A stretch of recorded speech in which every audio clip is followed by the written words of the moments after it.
Hey guys, it's Ruben from Dub's podcast Connection Loop. I don't even remember the name. It's that crazy right now. I got Swish on the line with me, and I'm so psyched to talk to Swish because we actually met. It's probably been almost a year now, maybe more. But Yeah. I remember Swish. You did something that was really really special, and I remember what you did, and it was really kind of two things. But you put together a group of individuals, and this was in New York, and we met at this great little restaurant, and you just put together a group of people, and it was the way in which you did it was so nice and compelling and interesting because I got to sit there at a round table and get to know you and get to know some of your friends. And I remember you said something really specifically, and I said, "Can everyone just go around the room and say what they've accomplished and what they've done, and don't worry about coming off like you have an ego or you're bragging. Just give us the juice, you know." Yeah. And I'm going to do the same thing to you right now, man. I want to understand how you've been able to accomplish all the things, at your age. And I just got to hear from you, man. Like, tell us everything and don't worry about the ego. I'll use your own line on you. So firstly, yes, thank you. Thank you for having me. It was amazing to meet you that day as well. I remember we immediately connected because we actually came early a little bit for the dinner. We were waiting for everyone else. And it was just awesome to hear what you're building with Dub. I think for me in particular, everything that I've done, whether it's building a company now that's raised close to $2 million, we have some incredible brands working with us. We've made an acquisition last November. If it's speaking under Saw one of the that. most prestigious speaking bureaus called Speaker Spotlight and doing a couple of TEDx talks, or if it's investing in companies, advising companies, and even having a book coming out, everything that I've done in the most non-modest way, I think, has come down to two things: networking with the right people and always looking to provide value to them first and not trying as much as possible to exploit a relationship. And then number two, it's come down to just work ethic. Trying as much as possible to build out a schedule where I can balance various things, but I can always prioritize certain tasks effectively and get them done. Nice, man. No, that's very eloquently put. So you guys made an acquisition. So talk to me We about did. about that. You guys were very active in the social intelligence space. I'd love to get into that a little bit, and then Mhm. what your roadmap looks like. Totally. Yeah. So when we started TrueFan 2.5 years ago now, pretty crazy how time flies. In December 2017, we initially wanted to build a platform where any brand, any celebrity in the world could go on this platform and just find their top fans. You could sell directly to these top fans. You could reward them. You could use them as brand ambassadors. That's what we wanted to build. Fast forward now 2 years, we've kind of realized that we can actually build a social intelligence platform, which means that we can actually help any brand connect with their grassroots communities, connect with their top 20% of their audience, but also go through their entire following on Twitter or Instagram and slice and dice that audience to be able to find an audience they want to market to. That's where the Ah, acquisition comes into play. So about 3 months ago, we acquired a company called Social Rank. We looked up to them, like we really did. Like the founders of Social Rank are geniuses, in my opinion. We got in a phone call with them a year before we bought the company. They've been mentors of ours. And when they were selling the company, we didn't even come in, by the way, as the highest offer. They chose us because they just liked our vision, what we wanted to do with what they had built and the customers that they had acquired. And they just trusted that we would work in their best interest as well. So it's just been a crazy ride being able to bring their customers, their technology, their brand into the true fan ecosystem. so you mentioned something that's kind of interesting. You mentioned, this idea of tapping into the influencer space, and that's a really interesting topic, and I think that's gone through this evolution. It's meant a lot of different things before. I've seen that LinkedIn post that you have on LinkedIn where I think you got 140,000 likes, and I Mhm. think you got almost 4,000 comments on one LinkedIn post. Yeah. So to talk about influencers, and not to mention you as an influencer with engagement like that, would be remiss. I wanted to understand, what has been your take on creating original content, doing what you just said, which is providing value. What has been your platform? What has been the method in which you've really done that, Yeah, to put your stuff out there? totally. And I think it speaks to the virtue of TrueFan, which is I chose LinkedIn as my core platform. And the reason I think I became big on LinkedIn was twofold. One, I was relatable. I was one of the early students to start posting on LinkedIn. And when I started posting 2, 3 years ago, I was sharing content on some things that every student could relate to. procrastination, feeling lost, not knowing what your passion is, eating ramen for dinner, like literal mental health issues that my friends had gone through that I was talking about in a very honest, vulnerable light. So I think that was number one, is relatability. I was able to immediately find a community to tap into. I started being relatable to what they were going through and connecting with them on that basis. Number two is everything that I've done thus far is very community oriented, which again, it speaks to the virtues of TrueFan, right? We built TrueFan because we believe that for brands, they need to realize that loyalty is a two-way street.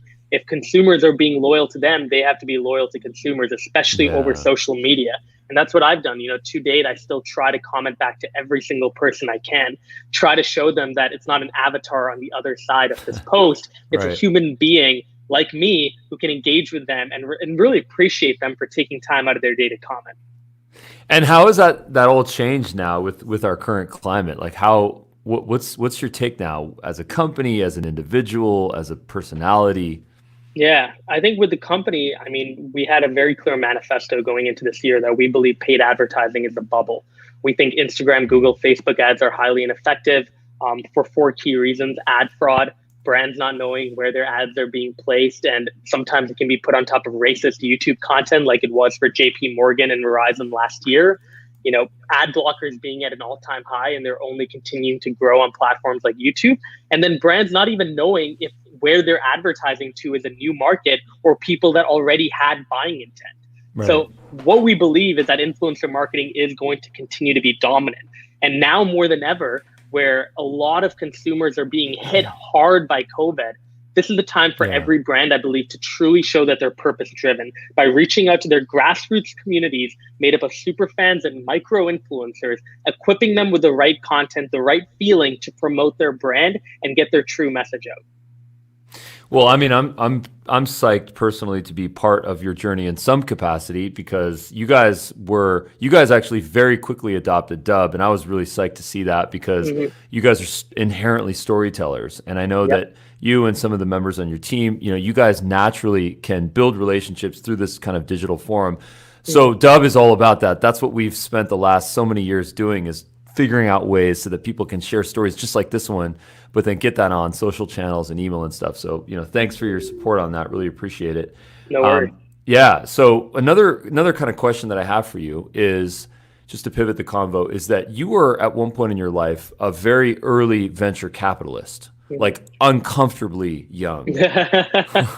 Were you like a teenager? Were you like 19? Yeah, I was 19. Because that's uncomfortably young. I was working at a VC called JB Fitzgerald. It's actually funny. One of my best friends is a girl named Tiffany Zong. She was working at Binary Capital when she was 18. Okay.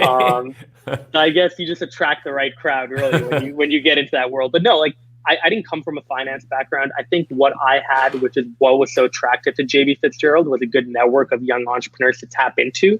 They knew that I could hang around these kids, get to know them, connect to them a lot deeper than a VC could, and could qualify which ones actually had good work ethic, which ones didn't, which ones were family oriented, which ones weren't. So that's, I think, the reason why they really thought I was valuable. Obviously, throughout my experience working with JB Fitzgerald, I started picking up a few chops when it came to assessing a company, figuring out what were good bets to make, being able to work on a deal like the DC United deal we made. We invested into DC United, which is one of the fastest growing MLS teams. They're the most decorated MLS team with 13 trophies. So it was pretty neat to be able to do that. And I think the biggest thing for me is constantly trying to invest even now. Like in the last year, my co-founder and I, we've put money towards Face Clan, which is the world's most popular esports organization.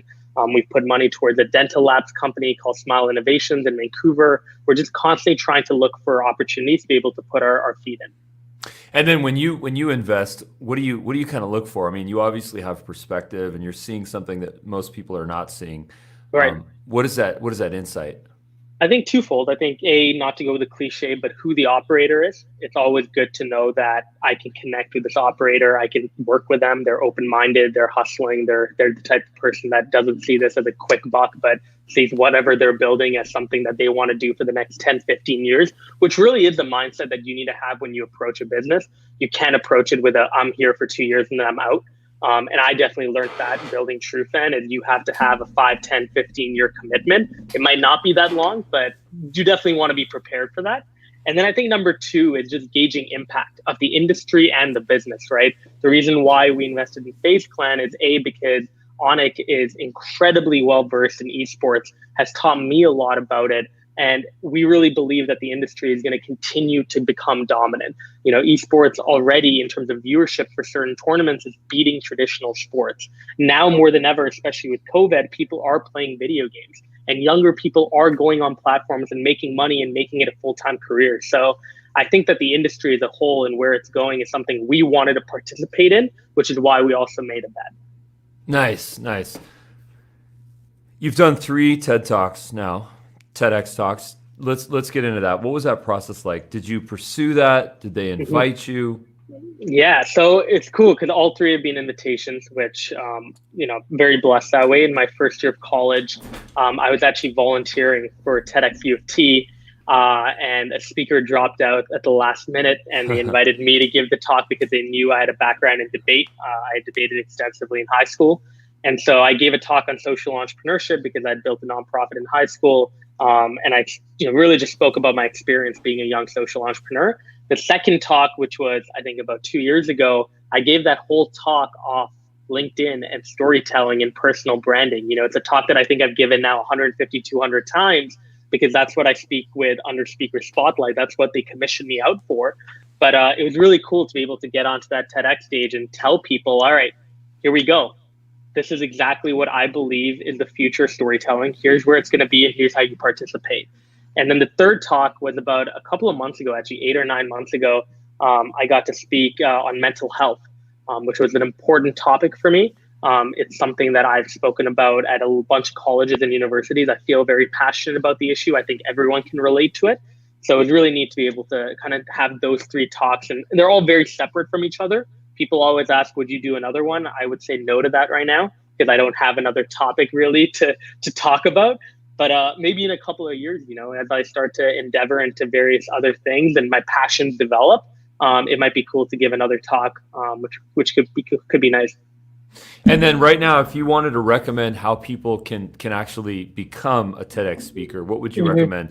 I know that there's a form and you can look for the local events, but what's kind of the smarter way to do it? Totally. I mean, look, there's 3 ways, right? One is the simple application, and then go and see who's on the team, try to see if you can go on a coffee with them, meet them, interview them, connect with them in whatever way possible, and let them know what you're doing. And hopefully that's good enough for them to recommend you to the main speakers committee. The second thing, though, is to, just like me, pursue whatever it is you're doing and try to do it at the highest level possible. And when you do that, and when you do talk about it on a platform like LinkedIn and Instagram, people will notice. People will want you to come and speak at their college, at a TEDx event, whatever it is. And I think the third and final thing you could do, and honestly, I do know some people who have done this, is you could be a part of the organizing committee and then speak. So if you don't have a TEDx at your college or university or in your city, you could organize that event and then put yourself on the speakers list as well, which I know some people who've done that. So, it kind of can go one of 3 ways. I think the way that I've gone about it is just committing to my project, trying to do it at a high level, and then gauging opportunities when they come my way. That makes sense. I mean, the idea of good things coming to you by doing hard work, that's kind of what you were working on, right? Which you were referencing in the beginning, where it's about hard work and it's about that ethic, and then things kind of come to you. That makes sense. I think it's like when I think of there's sort of an analogy here with like getting martial arts belts, and I think a lot of people have that bucket list of things that they want to do. They want to be a TED speaker. They want to raise this much money. They want to sell this company for that much money. They want to take a company public, and they call it belt chasing in martial arts. But, ambition chasing, I think that I always kind of caution people to do that because anytime I've tried to do that, I've never accomplished it. For one reason or the other, it just didn't happen. And if I just, hunkered down and just got my work done and just built relationships, all of the things that you said earlier, better things have come to me. So it sounds like you're doing the exact right thing. Yeah, and it's cliche, like obviously I understand, like people probably hear it all the time, put in hard work and things will happen. But again, like when people ask me, do you believe you were ever lucky? Like to an extent I do, but in most cases, I actually do believe that I positioned myself to be lucky. Like there are actually steps before the moment of luck where I've actually legitimately put in effort and put in time towards putting myself in a very particular position to have a meeting, get an investment, hire someone. that's what I've done before. And that's where the hard work really counts. Because at the end of the day, like, there's an incredible artist by the name of Chris Newman. He was actually featured in Netflix's Abstract, The Art of Design. His job is to come and look at a blank canvas every day and just draw. And he said, my job is literally to just show up. As long as I show up every single day, I look at that canvas, I am putting myself in a position for magic to happen. That's exactly what you do as an entrepreneur as well. You show up, not every day is going to go well, but you're putting yourself in a position for things to happen. I was watching a documentary yesterday on the early Disney team and the animators. There was this like dream team of like, I think less than 15 animators. And they did all the magic back then. This was before computers. Everything was hand drawn and it was phenomenal. I think Tim Burton was among that list. And it was really interesting because they were doing exactly what you were talking about, where they'd start, they'd have an idea, they'd have a story, and then they just had to bring it to life. And the synergy that they had, and this was kind of like, this was like the pre-era, the golden era back in like, I think the 80s to the 90s.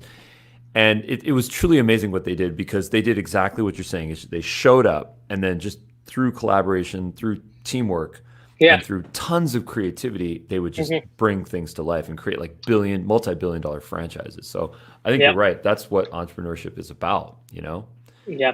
But you know, let's be real. Entrepreneurship is also a pain, and it's a struggle, and it's riddled with failures, you know. And I think it's important when we talk about success to also talk about failures. So what are some of the terrible failures that you've endured, and that, you know, what are the things that you've learned from as a result? Sure. And I'll preface this all by saying, again, I'm 22. I don't think I've even hit my peak of success or failure. Every time I talk about my failures, my mom like laughs in the back of the audience, because she's like, I've gone through a divorce. I have like mortgage payments I still have to pay off, being like, you know, had job issues. What do you know? So I don't want to come off like, you know, I've experienced a great deal of failure. I think for me, I've definitely had failed startups growing up in high school and in college. For example, I tried to start a food delivery app in my first year of college, which did not work. We got the app to a prototype stage because I wanted every college student to gain access to leftover or excess food that came from a Starbucks or a Quiznos or whatever it was. But sadly, there's actually a Food Donation Act of 1994 in Canada that prevents people from making money on donated food. We did not do a legal check until 8 months down the road of building the company, which was a huge mistake, and sadly had to close down. So there are failures like that. But then even what was that moment like? Let's go there for a minute. It was just rough. Like, it was rough because you commit yourself, right? Like, I'd written a business plan. I had gone through and built a team. I had raised a bit of money, like a very small amount of money, paid for the development cost of the prototype, gotten the prototype out, submitted applications for Y Combinator. Our co-founder and me were best friends. We were super excited to just get this going. We saw ourselves even dropping out for this project. And then 8 months down the road to go through and realize, damn it, we can't do this. We can't make money on it. What are we going to do? It's just crazy. Did you consider pivoting at that moment, or did you just say we're done, we're out? I think we said we're done, because both my co-founder and I did know we wanted to stay in Canada and build this. And they were like, the UK actually has a version of what we wanted to build. It's called Olio, Olio. I see. But they're crazy. They're awesome. Started by 2 Stanford grads. Both of them are amazing. And like, I just didn't feel like we could compete in Canada, just given the government laws. Like, and you know, maybe that's a losing mentality. I understand. You know, there's companies like Uber, for example, that have come out and they've broken a bunch of laws and somehow fought it and won. But I feel like as a 20-year-old in college, I just didn't feel like that was the right fight to battle. Well, I mean, one of the things that I'm thinking about is these scooter companies right now, and I've been contemplating them a lot, because how do you go from nothing to all of a sudden flooding major cities and having these scooters everywhere that really benefit a lot of people, piss off other people, safety-wise, you know, on the fence. Okay. But then all of a sudden, you're done. You're wiped. Like no one wants scooters like they wanted them a month ago or 2 months ago. You know. So I've been thinking about that a lot. How do you pivot that? What's your take on that? What do you think companies that right now have basically, like, any pizza shop is not selling pizzas right now? Maybe they're delivering some, but not at the level at which, I mean, you know, what's your recommendation here? How can we solve this? How can we resolve this? How can we pivot away from this? Well, I think it's twofold. I think A is, listen, I don't think scooters are the future of transportation, as much as they're amazing. And I think it took me back to a time in Singapore growing up when I used to ride scooters. They kind of Yeah, brought us back to the 90s same. and early 2000s. I think the idea behind scooters is, and I think the reason why you see companies like Lime and Bird successful is not because of the actual scooter. It's because of how accessible this mode of Right. transportation is and how cheap it is. So it's more of a benefit of the sharing economy than it is an actual scooter when you look at it.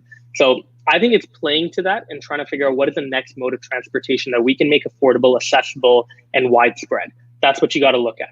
The second thing is burning cash like that. Like I think Bird was announced that they burn about $20.3 million a month. Like, these companies aren't profitable, and it makes me wonder. Like, I understand they have to grow, they have to compete in various markets. They're trying to get a first mover advantage everywhere. But to what extent? Like, if you're only investing so much in scooters, there are companies in China that I saw, they were putting in bikes, like shared bikes, and they have a bunch of bikes now that just don't have any customers because people have moved on to the cheaper option. So now you just Mm. have a bunch of bikes in various cities of China that aren't being used. You spent all of that cash just trying to get into those areas, and there's no way to repurpose those bikes into anything else. So I think it's really taking a good look at your business model and trying to figure out, like, is this actually where we need to devote our resources to stay competitive 15 to 20 years down the road? So here's a business that you and I can co-found. Here's my pitch. We'll go to those companies in China, all the scooter Yep. companies. We'll Yep. take their inventory, we'll repurpose it, have distribution channels, and sell it to college students in 3 to 6 months from now when the sky's not falling. Done. Done. 50-50. You heard it here first. 50-50. I'm in. Nice, man. So you guys, speaking going back to this acquisition that you guys have done, what did that look like? I mean, you guys are a startup, and then you guys acquired another startup. Yep. How are you guys going to parlay two different visions into this one kind of grand vision? And then what's your Yep. eventual bigger pitch for the world? Yeah, so it was good because the vision for both companies coming in was very much similar. Social Rank has been a very affordable platform. It's very easy to use, and that's what we wanted to build TrueFan into as well. Because our goal is not to just be another analytics company that services Fortune 500 companies. We can do that. We have some great brands on board, whether it's a Samsung or an Uber Eats or a Netflix. We have those bigger companies on board. But what nobody has done effectively in our space is gone after these small business owners that don't have a lot of money, time, or followers. If you're able to build a platform that is intuitive enough where it's easy to be able to derive value from it in a short period of time, and it doesn't cost a lot of money, that's a gold mine in my opinion. So that's what we're trying to work towards. It was a similar vision that we had with Social Rank. We got the whole deal done in a month, which was absolutely crazy. When I talked to some of my friends who have made acquisitions or they sold their company, they've been telling me that it takes about 5 to 8 months if you're lucky to get your deal processed in that time. So we moved really quickly because we really wanted to bring this platform on before the end of 2019. There was a lot of news that came out, and congratulations on that, by the way. That's a big Thank deal. you. Yeah. Appreciate it. There was a lot of news that came out, I think about 6 months ago, and they were talking about the death of the influencer marketing movement. I don't Totally. know. There was this great article that came out, forgot where it was, and they kind of got into it, that it's a Mm-hmm. bubble, that it's a bubble. Yep. And you Yep. mentioned something that I think was interesting before, which is that advertising is a bubble too. Instagram ads, Facebook ads. We know how much those CPCs are. Yeah. I've seen CPCs on LinkedIn and Facebook that are like $12 just for a click, and it's really hard to monetize that, obviously. Absurd. Yeah. So there's like these bubbles that are out there in the marketing, advertising ecosystem. Mm-hmm. What is your take on that? When is there going to be a correction? I mean, if there's ever a time to be a correction, it's now when our entire world is being corrected. Yeah, and I'll tell you, those articles that were written, and by the way, I've read those articles too around influencer marketing is dead, it's going to change, whatever. I think that was based on a very traditional model of influencer marketing, which is we're a brand, we're going to pay an influencer with millions of followers. We wouldn't care whether or not that influencer has fake engagement or fake followers. We're just going to pay them. And then on top of that, our metric for success is going to be impressions, not conversion.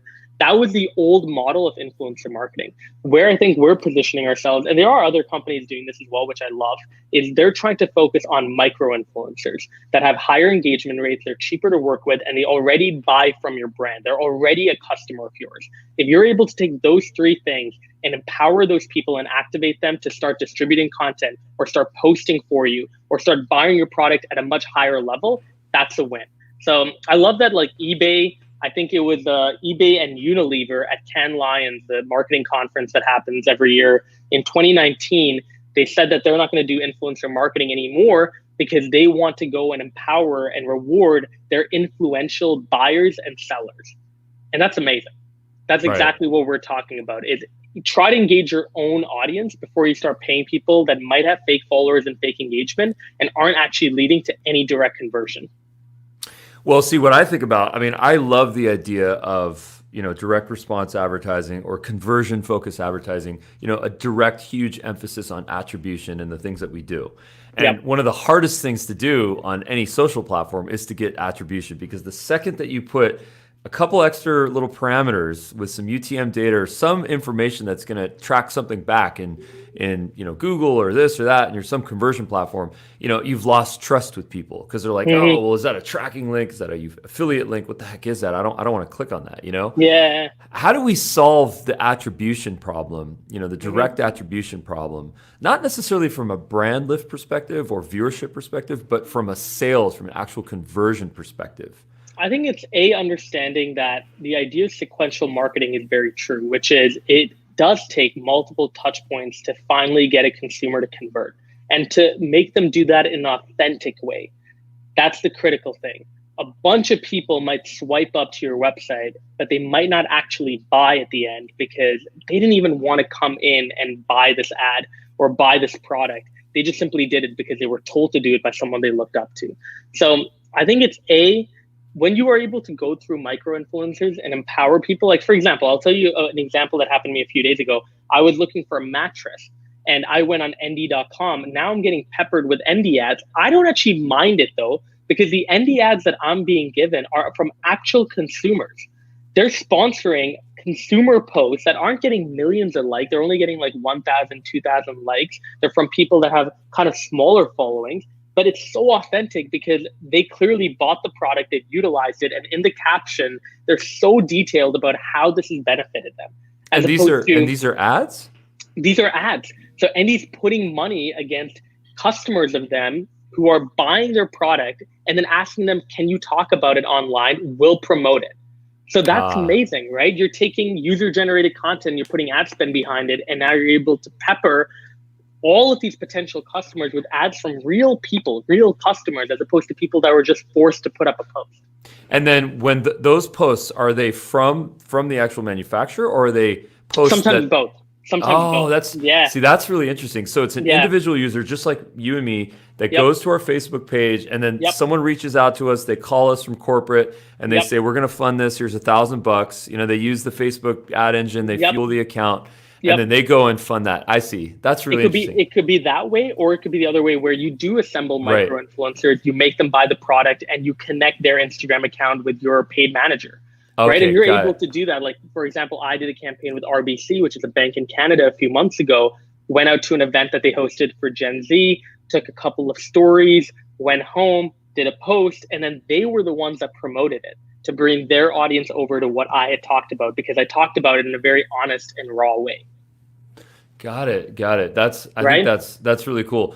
The interesting thing here is that creating that content and getting someone to actually go and to do that video, and there's a magic point in that, because how do you convert someone that's a customer to become an evangelist? And what does that process look like? And that's where TrueFan, right? Like, not to plug ourselves, but that's where you got to start building a relationship with these people and rewarding them, giving them a discount, 20% off your next purchase, being able to give them exclusive access to things before it comes out. If I was Justin Bieber promoting the Changes album, I would have given the Changes album out 10 days in advance to 500 of my top fans in the United States, allowed them to talk about it on social. Now they're literally going to be posting a story, listening to Changes in advance, and buzzing up interest among every music page and every music publication on the internet.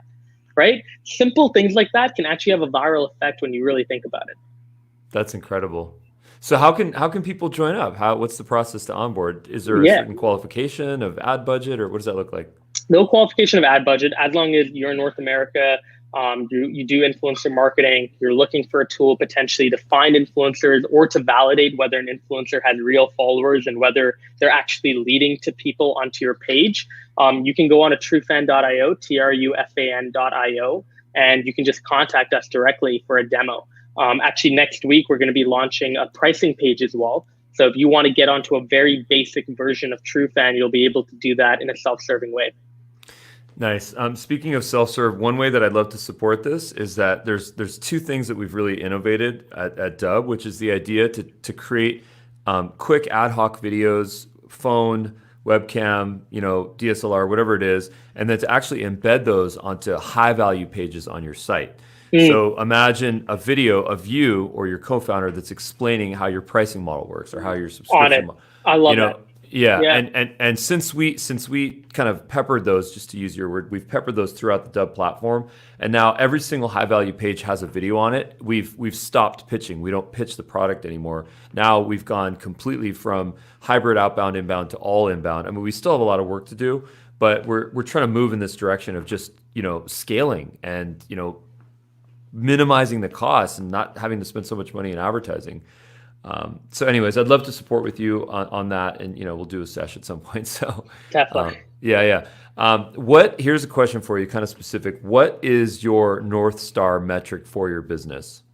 Yeah, I think for us, twofold. A is sales. How many people are we able to bring onto the platform? How much are we making in the year? We do have a goal of doubling our annual recurring revenue by the end of the year. And hopefully being able to assess our options from there. Like, what do we want to do? Do we want to get into another area of social media analytics? Do we want to go and partner up with bigger point of sale companies like Shopify and Lightspeed? Do we want to go down an unregulated path, a regulated path with the cannabis companies right now that are popping up in Canada? There's a bunch of things that I think we can do once we're in a very strong cash position, which is what we're trying to get to. I think the second thing is customer satisfaction. We haven't been tracking it too much in the past couple of months, but it is something we're planning to do onwards.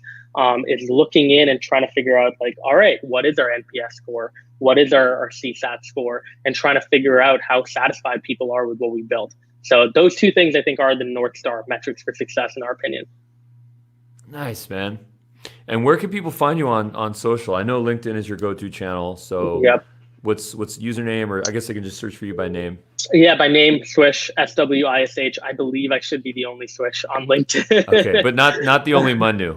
Not the only Manu. MANU, you will find multiple of those people. But my last name, Goswami, GOSWAMI. And then on Instagram and Twitter, GoSwish, GOSWISH. Cool. And then this was actually promoted on your Twitter handle as well. So perfect. Yeah. Nice, man. And then final question. Do you believe that there is a positive outlook within a very short amount of time in our current situation right now? And when, if so, is that going to look like? Yeah, so I mean, we're kind of in different boats here. Like, obviously, you being in the United States and me being in Canada, we're all kind of fighting our own battles individually, if you will. But honestly, if I had to be very real, I don't think the situation is going to weather away anytime soon, sadly. I think just looking at Canada and the US, we have quite a lot of work to do to contain the virus, and then past containing it to then give breathing room to our hospitals, to give breathing room for a vaccine to be developed, to then get that vaccine out to the people who need it the most, to be able to manage ICU rooms, to be able to make sure that people affected by corona can come in and get the care they need, but people that have a heart attack or go into cardiac arrest can also go and use emergency services at the same rate. And then finally, being able to eradicate the virus globally. So I think this is the beginning of something a lot larger. I think people think that the quarantine might last a couple of weeks. I don't think it will. I think it's going to fluctuate, though. Like, I think we're going to get to June, hopefully in July, and we're going to be able to go outside, and we might even be able to go back to work. But I think it's going to fluctuate based on how the levels of the virus are in various places. And as they continue to decrease and increase, the quarantine might be put back. At the same time, though, there are a lot of benefits that have come out from the situation. If you want to be an optimist, I think people have gone back into their homes and they're starting to realize the importance of community, the importance of their family. I think a lot of people are taking their health not for granted anymore, especially entrepreneurs that tend to do that a lot. And I think people are starting to realize that online is really the future. Like a lot of traditional brands had never thought about an online strategy, even though they were thinking about it. I think this is kind of the push now to really have to develop an online strategy and modernize to be able to keep up with where future consumers are especially going to be buying from. Nice, man. Well, that sounds like a TED Talk to me right there. And it's I will be delivering that in 2 months. And it's a TED Talk. It's a TED Talk that we need virtually. So, Swish, thank you so much for your time, man. Really appreciate it. Thank you. I appreciate you having me. Be well, my friend.